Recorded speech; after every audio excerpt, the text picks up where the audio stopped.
Hi everyone, today is May 17th, 2021, and I read Leviticus chapter 11. Today's chapter went over clean and unclean animals, and it mentioned those that live underwater, aka fish, birds, insects, and even carcasses. While reading today's chapter though, I had one main question, and this is kind of answered at the very end of the chapter where it says that because God is holy, that we too should consecrate ourselves. But I asked, faith isn't determined by the foods we eat. And God even told Peter that we aren't the ones to judge and say which of God's creations were clean enough for us to eat.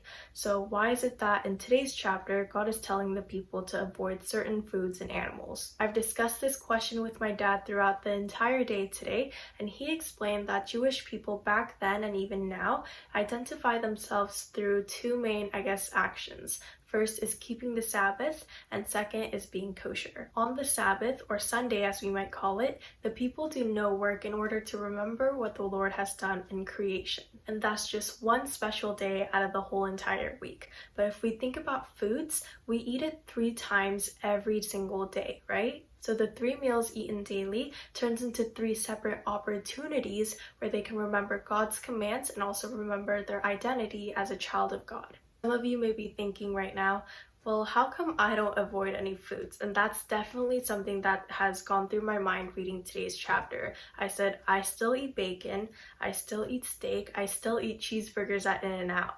So what's up with that? The answer to that question of why we don't avoid certain foods, I think is because we find our identity not through actions that we take, but through Jesus and Jesus alone. So I want to encourage us right now that throughout this whole week, we don't just verbally promise that I'm a child of God, but we show the rest of the world what it truly means and what it truly looks like to be adopted into the family of God. Well, that's it for today's journey. Thank you so much for joining, and I will see you guys again tomorrow. Bye!